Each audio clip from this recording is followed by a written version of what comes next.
Kwaidan. The story of Mimi-nashi Hōichi. More than 700 years ago, at Dun-no-Wura, in the Straits of Shimonoseki, was fought the last battle of the long contest between the Heikei, or Taira clan, and the Gwenji, or Minamoto clan. There the Heikei perished utterly, with their women and children, and their infant emperor likewise, now remembered as Antoku Tenno. And that sea and shore have been haunted for 700 years. Elsewhere I told you about the strange crabs found there, called Heikei crabs, which have human faces on their backs, and are said to be the spirits of the Heikei warriors. But there are many strange things to be seen and heard along that coast. On dark nights thousands of ghostly fires hover about the beach, or flit above the waves. Pale lights which the fishermen call onavi, or demon fires. And, whenever the winds are up, a sound of great shouting comes from that sea, like a clamor of battle. In former years the Heikei were much more restless than they now are. They would rise about ships passing in the night, and try to sink them. And at all times they would watch for swimmers, to pull them down. It was in order to appease those dead that the Buddhist temple, Amidaji, was built at Akamagasaki. A cemetery also was made close by, near the beach. And within it were set up monuments inscribed with the names of the drowned emperor and of his great vassals. And Buddhist services were regularly performed there, on behalf of the spirits of them. After the temple had been built, and the tombs erected, the Heikei gave less trouble than before. But they continued to do queer things at intervals, proving that they had not found the perfect peace. Some centuries ago there lived at Akamagasaki a blind man named Hoichi, who was famed for his skill in recitation and in playing upon the biwa. From childhood he had been trained to recite and to play. And while yet a lad he had surpassed his teachers. As a professional biwa hosher he became famous chiefly by his recitations of the history of the Heikei and the Gwenji. And it is said that when he sang the song of the Battle of Dun-no-Wura, even the goblins, Kijin, could not refrain from tears. At the outset of his career, Hoichi was very poor. But he found a good friend to help him. The priest of the Amidaji was fond of poetry and music. And he often invited Hoichi to the temple, to play and recite. Afterwards, being much impressed by the wonderful skill of the lad, the priest proposed that Hoichi should make the temple his home. And this offer was gratefully accepted. Hoichi was given a room in the temple building.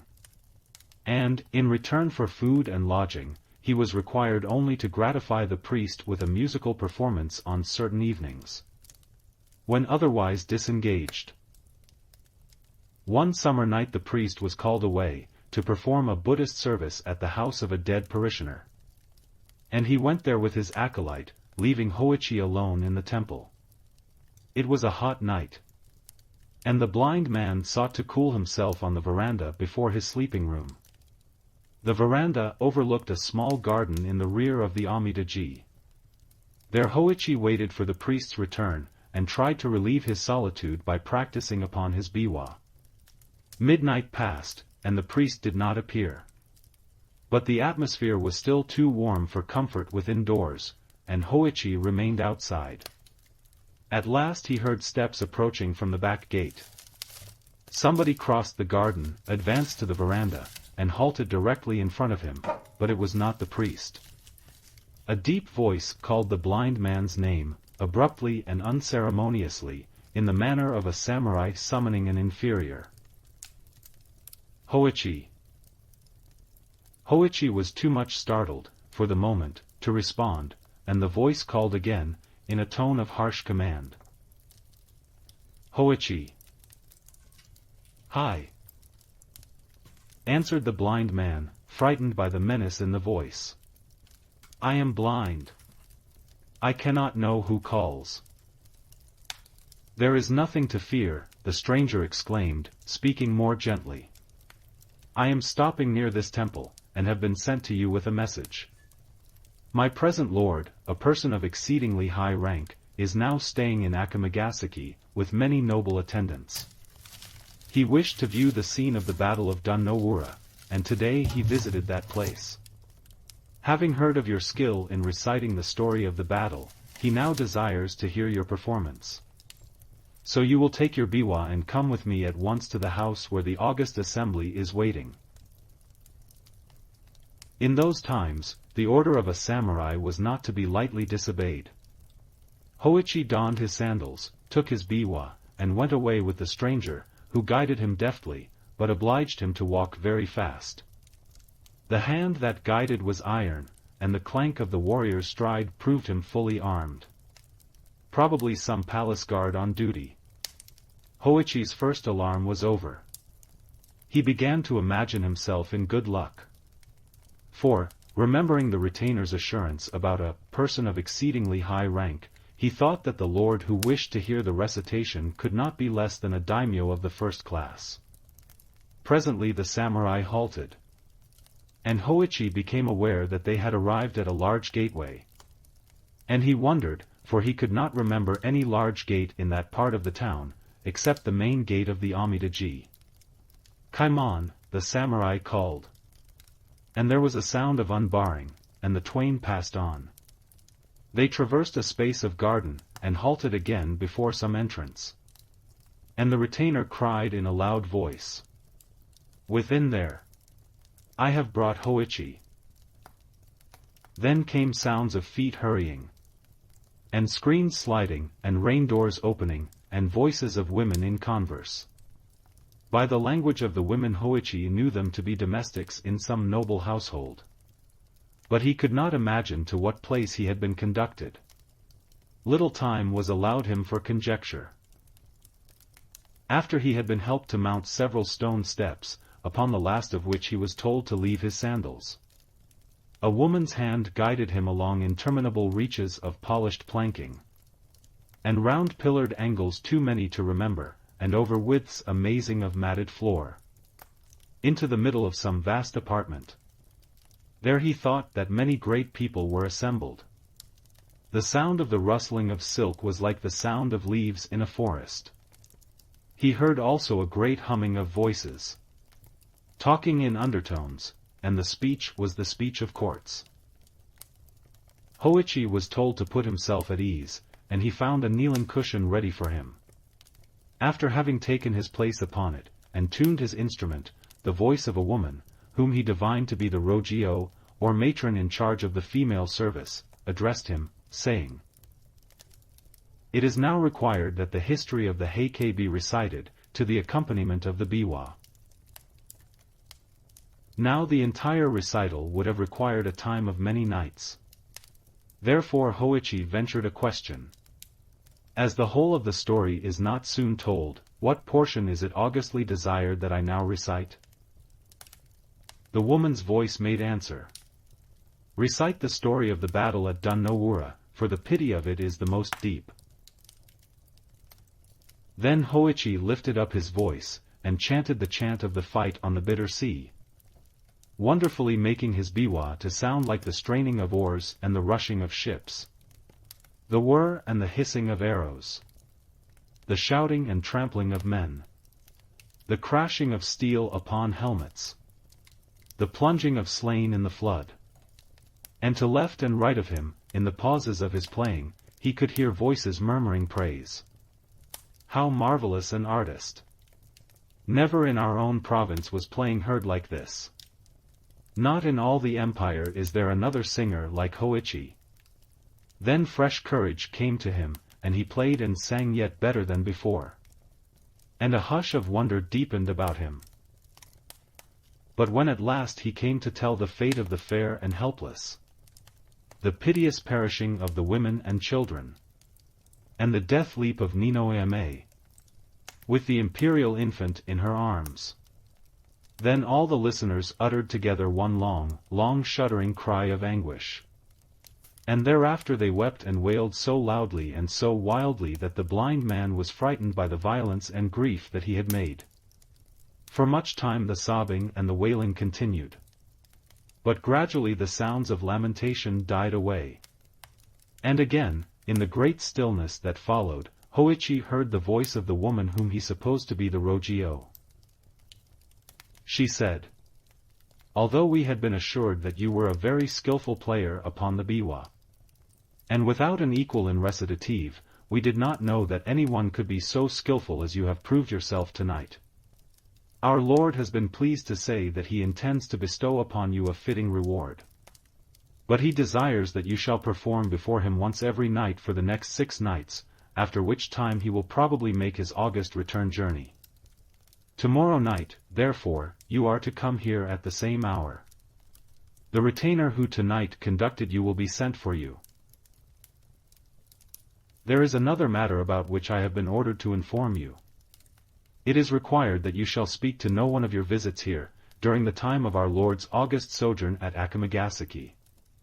As he is traveling incognito, he commands that no mention of these things be made. You are now free to go back to your temple."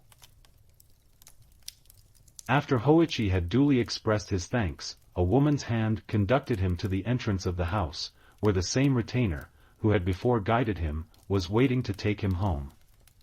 The retainer led him to the veranda at the rear of the temple, and there bade him farewell. It was almost dawn when Hoichi returned, but his absence from the temple had not been observed, as the priest, coming back at a very late hour, had supposed him asleep. During the day Hoichi was able to take some rest, and he said nothing about his strange adventure. In the middle of the following night the samurai again came for him, and led him to the August assembly, where he gave another recitation with the same success that had attended his previous performance. But during this second visit his absence from the temple was accidentally discovered. And after his return in the morning he was summoned to the presence of the priest, who said to him, in a tone of kindly reproach, "We have been very anxious about you, friend Hoichi. To go out, blind and alone, at so late an hour, is dangerous. Why did you go without telling us? I could have ordered a servant to accompany you. And where have you been?" Hoichi answered, evasively, "Pardon me, kind friend. I had to attend to some private business, and I could not arrange the matter at any other hour." The priest was surprised, rather than pained, by Hoichi's reticence. He felt it to be unnatural, and suspected something wrong. He feared that the blind lad had been bewitched or deluded by some evil spirits. He did not ask any more questions, but he privately instructed the men servants of the temple to keep watch upon Hoichi's movements, and to follow him in case that he should again leave the temple after dark.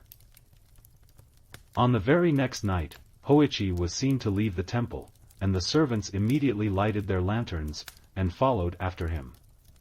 But it was a rainy night, and very dark. And before the temple folks could get to the roadway, Hoichi had disappeared. Evidently he had walked very fast, a strange thing, considering his blindness, for the road was in a bad condition. The men hurried through the streets, making inquiries at every house which Hoichi was accustomed to visit. But nobody could give them any news of him. At last, as they were returning to the temple by way of the shore, they were startled by the sound of a biwa, furiously played, in the cemetery of the Amida-ji.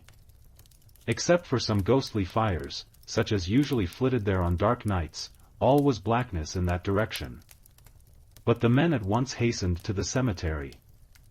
And there, by the help of their lanterns, they discovered Hoichi, sitting alone in the rain before the memorial tomb of Antoku Tenno, making his biwa resound, and loudly chanting the chant of the Battle of Dun Nowura.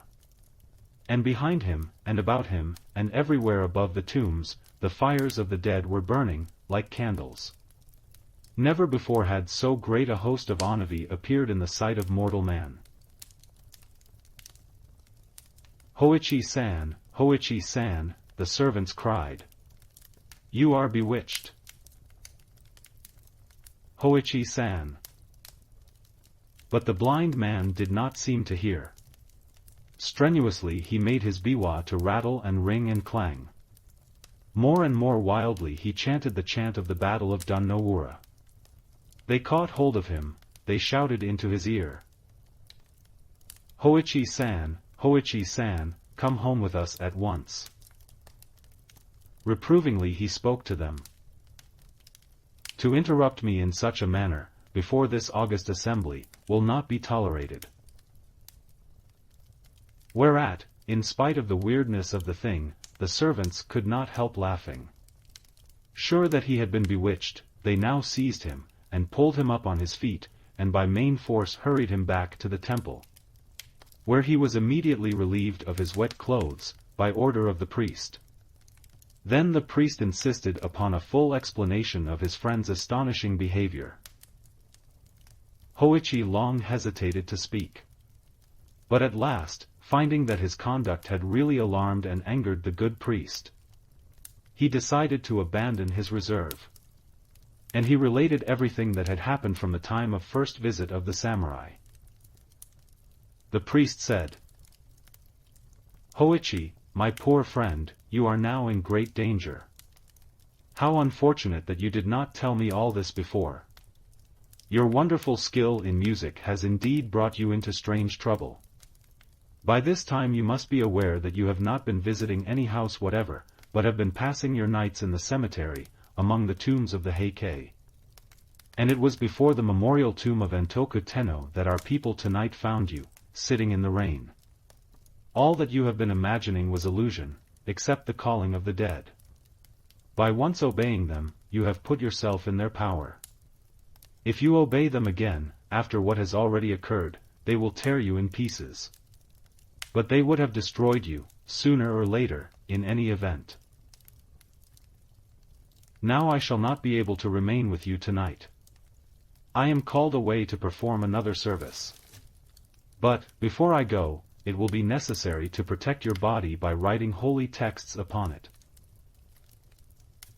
Before sundown the priest and his acolyte stripped Hoichi. Then, with their writing brushes, they traced upon his breast and back, head and face and neck, limbs and hands and feet, even upon the soles of his feet, and upon all parts of his body, the text of the Holy Sutra called Hanyashinkyo. When this had been done, the priest instructed Hoichi, saying, Tonight, as soon as I go away, you must seat yourself on the veranda, and wait. You will be called. But, whatever may happen, do not answer, and do not move. Say nothing and sit still, as if meditating. If you stir, or make any noise, you will be torn asunder. Do not get frightened. And do not think of calling for help, because no help could save you. If you do exactly as I tell you, the danger will pass, and you will have nothing more to fear. After dark the priest and the acolyte went away, and Hoichi seated himself on the veranda, according to the instructions given him. He laid his biwa on the planking beside him, and, assuming the attitude of meditation, remained quite still, taking care not to cough, or to breathe audibly. For hours he stayed thus. Then, from the roadway, he heard the steps coming. They passed the gate, crossed the garden, approached the veranda, stopped, directly in front of him. Hoichi, the deep voice called. But the blind man held his breath, and sat motionless. Hoichi, grimly called the voice a second time. Then a third time, savagely. Hoichi. Hoichi remained as still as a stone, and the voice grumbled. No answer, that won't do. Must see where the fellow is. There was a noise of heavy feet mounting upon the veranda. The feet approached deliberately, halted beside him. Then, for long minutes, during which Hoichi felt his whole body shake to the beating of his heart, there was dead silence. At last the gruff voice muttered close to him. Here is the biwa, but of the biwa player I see only 2 ears. So that explains why he did not answer. He had no mouth to answer with, there is nothing left of him but his ears. Now to my lord those ears I will take, in proof that the august commands have been obeyed, so far as was possible. At that instant Hoichi felt his ears gripped by fingers of iron, and torn off. Great as the pain was, he gave no cry. The heavy footfalls receded along the veranda, descended into the garden, passed out to the roadway, ceased. From either side of his head, the blind man felt a thick warm trickling, but he dared not lift his hands. Before sunrise the priest came back. He hastened at once to the veranda in the rear, stepped and slipped upon something clammy, and uttered a cry of horror. For he saw, by the light of his lantern, that the clamminess was blood. But he perceived Hoichi sitting there, in the attitude of meditation, with the blood still oozing from his wounds. "My poor Hoichi," cried the startled priest, "what is this? You have been hurt?" At the sound of his friend's voice, the blind man felt safe. He burst out sobbing, and tearfully told his adventure of the night. "Poor Hoichi," the priest exclaimed. "All my fault, my very grievous fault. Everywhere upon your body the holy texts had been written, except upon your ears. I trusted my acolyte to do that part of the work. And it was very, very wrong of me not to have made sure that he had done it. Well, the matter cannot now be helped. We can only try to heal your hurts as soon as possible. Cheer up, friend, the danger is now well over. You will never again be troubled by those visitors." With the aid of a good doctor, Hoichi soon recovered from his injuries. The story of his strange adventure spread far and wide, and soon made him famous. Many noble persons went to Akamagasaki to hear him recite. And large presents of money were given to him, so that he became a wealthy man. But from the time of his adventure, he was known only by the appellation of Mimi-nashi Hōichi. Hoichi the Earless.